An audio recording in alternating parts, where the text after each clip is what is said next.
let's start now, we're gonna get right to it, and do item number 2.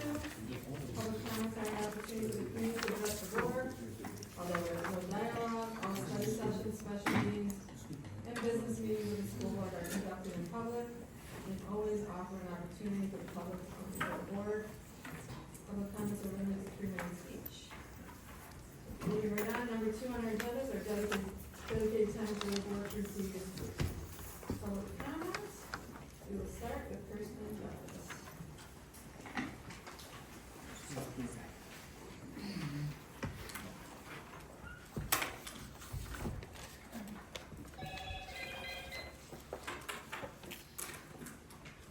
Whenever you're ready. When I vote for individuals that align with my beliefs and goals, and that I feel will be my voice at the table even when I'm not in the room. I look for candidates that will serve with integrity and humility. While looking for tonight's agenda, I found myself in the district's policies. Policy 0123, Philosophy of the Board. Members of the board are chosen by the citizens to represent them. The board has a dual responsibility for implementing statutory requirements pertaining to public education and for meeting the desires of the residents. The board declares and thereby reaffirms its intent to A, maintain two-way communication with the citizens of the district. The board shall keep them informed of progress and problems of the school district, and the citizens shall be urged to bring their aspirations and concerns about the district to the attention of the body. Act as truly representative body for citizens in all matters related to programs and operations. Policy 0124, Board of Education norms. Our work is a dynamic process. Therefore, there is always room for review and positive change. Seeking clarification or relevant additional information with the goal to have a fully informed discussion at public meetings. While reviewing these policy statements, I became increasingly disheartened. Our concerns are not new. You do not reflect my voice nor my community's. You haven't for years. We've asked you to seek clarification and request additional information so that you can make an informed decision. It's rarely provided. We've asked you to be transparent. We see you changing agendas and adding documents to board docs to past meetings. We see the yay voters remaining quiet and refusing to engage in public discussions. But that's what for the good of the order is, right? We have sought your partnership. We have asked you to pause, review, and consider a $1.7 million offer to purchase Roosevelt, an offer that would provide a positive change for the district, money that would go to staffing and educational programming. But instead, we get fear-mongering statements and lies. Before every meeting, I think, what can I say to get them to listen? Tonight, I ask you to reaffirm your oath to serve. Serve with integrity, serve with humility, and act as a truly representative body for citizens in all matters related to programs and operations.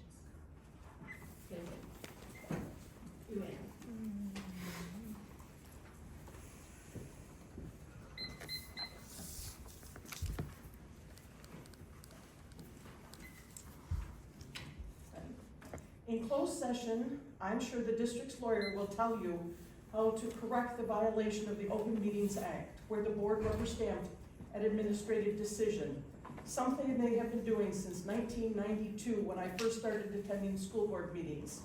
But perhaps a better use of that time would be to consider a generous offer by a recognized architectural firm to repurpose Roosevelt, or better yet, open it to other competitive bids.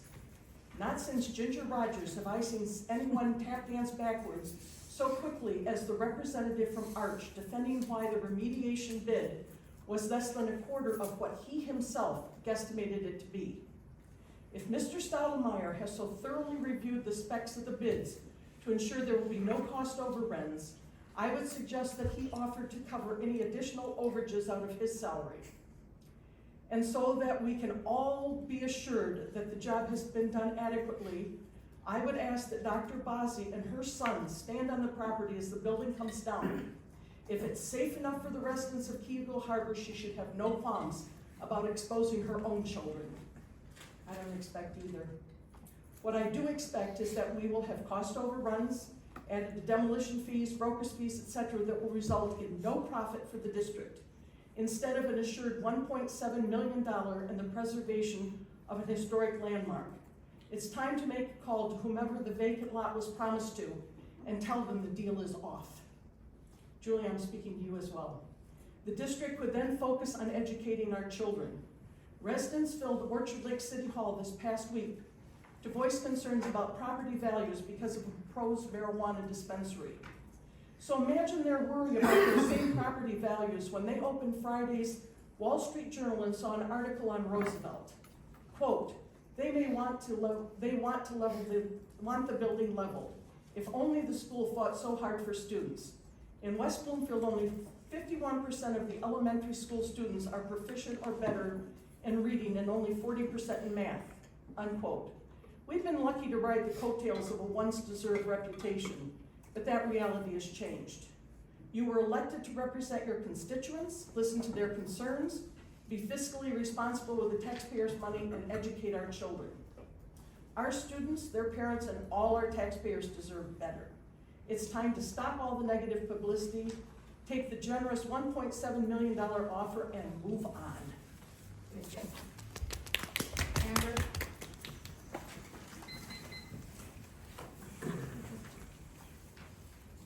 So this is a little delayed because I didn't say it at the March meeting because I didn't figure there was no time. Because we were going till 11 o'clock at night. So anyways, we're here today. All right. I would like to ask why the elementary student parents were seemingly not notified of the student survey all Westland School District students took last month at school. The survey asked questions about how the students feel about their staff and their school, how they handle their emotions, how they feel their teachers support them, if they feel safe, and how they feel about the lessons they were taught, etc. Out of the 4 school s'mores that I read weekly, 3 elementary and 1 middle school, only the middle school mentioned it. The district newsletter didn't mention it either, and that goes for the whole month. Elementary parents weren't even told about the survey, so they could not opt out if they wanted, unlike the middle schoolers. I would appreciate it if you choose to do these types of surveys. Please let us know. I would have liked to ask my children these questions and see how they answer them. Thank you. Thank you. Colleen?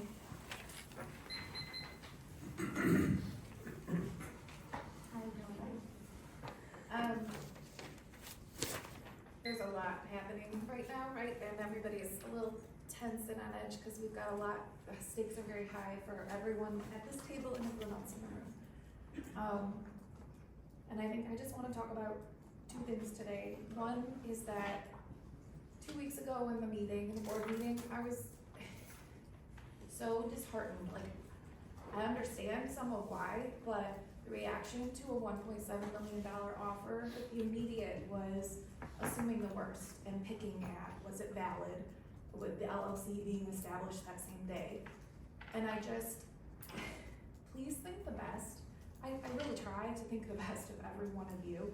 Like Kirsten said earlier, we think about like, what would it take to change your mind? Because I know that you feel that this is important to you and that building has to come down for whatever reason, but we also feel we know there are ways to preserve it and to keep it in place. And we're trying to think the best of you, and I would like it if you thought the best of us too.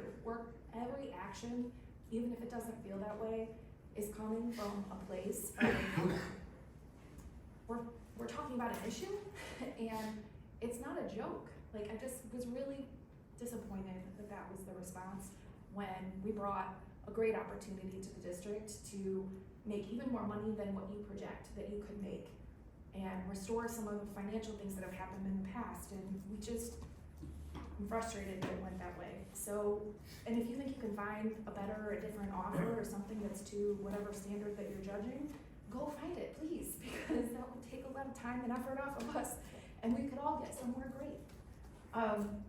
And then the other thing I'll just say quickly is that, you know, in September when the initial vote happened, there were 2 board members that hesitated, and you waited.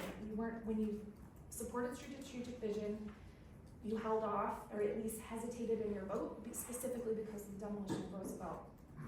And it was disappointing that those same 2 board members pushed your approval through, knowing it would come back in March, there was no discussion, there's no explanation, there's no additional insight from either one of you, and that also made me really sad. Just, I think as we prioritize transparency, I think that was at least owed to the people that have taken so much time to come participate in this process. And then the last thing I'll say is I'm not as much into all the stuff going on with the parents in the school, but please start listening to them too. Like the thing with them getting access to contact information and it's like consistently seems like they are not getting the same voice, and it's not great. So please, whatever you can do to support them, take that a little more seriously too, please. Paul Delman.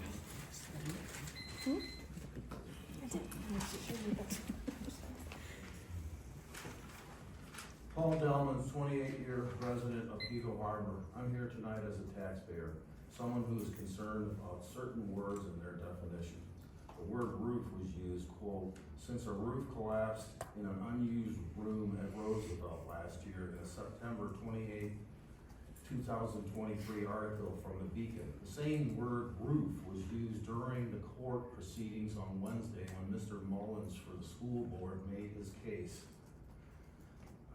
I've been in the construction business for over 35 years and know the difference between a ceiling and a roof. You don't call a roofer to fix a ceiling, and you don't call a drywaller to fix a roof.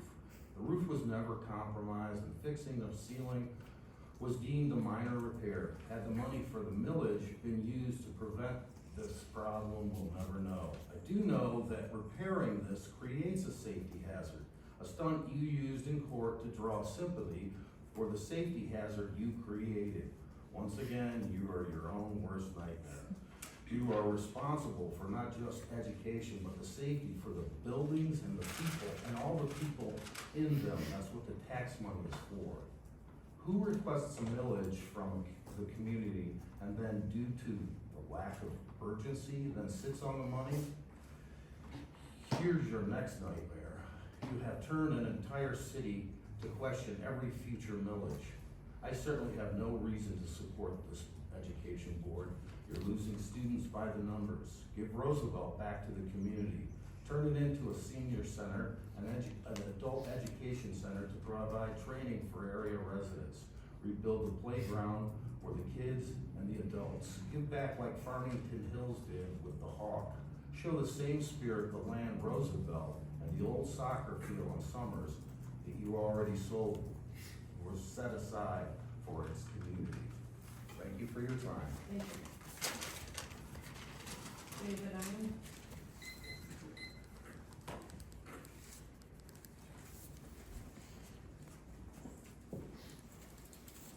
Just by happenstance, I had the pleasure of going to the Ivy this weekend. The Ivy is a repurposed high school that's in Berkeley.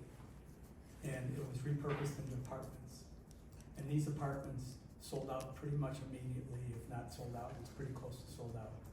And I got a tour, my son was very proud of touring me around it.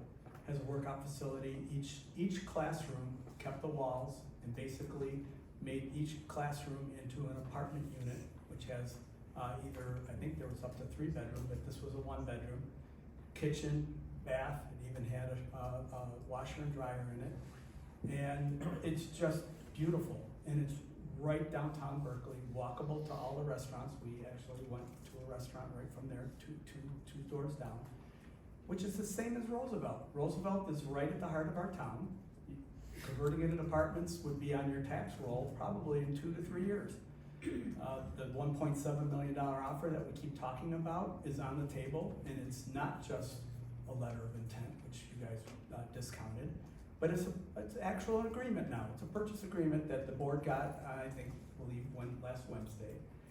And it's wonderful for all of us. And yet, it gets a generic return to sender saying, we're not selling the building, we'll keep you posted. The same one that we keep getting over and over and over again. But yet, zero discussion by any of you guys to even talk about it.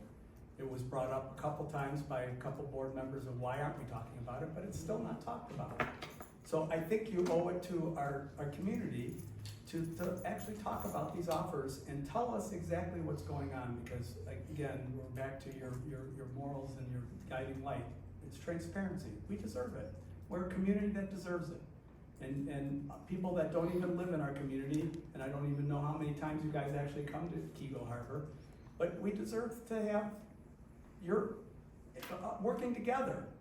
How many meetings has this school board had with city council or our community? 0.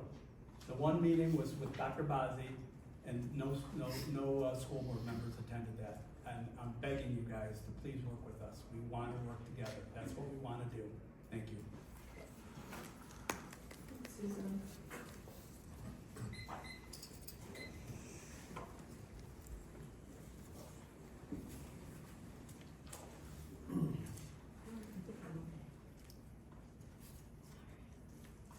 Show and tell time.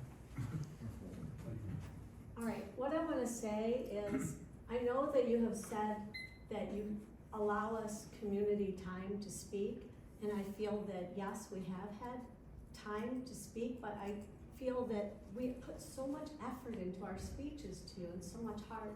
What I feel like is we don't feel listened to. We don't feel that you take action, you just ignore us. So give us time to speak, but you're not really listening. So I'm trying something different tonight. I'm gonna read you a story.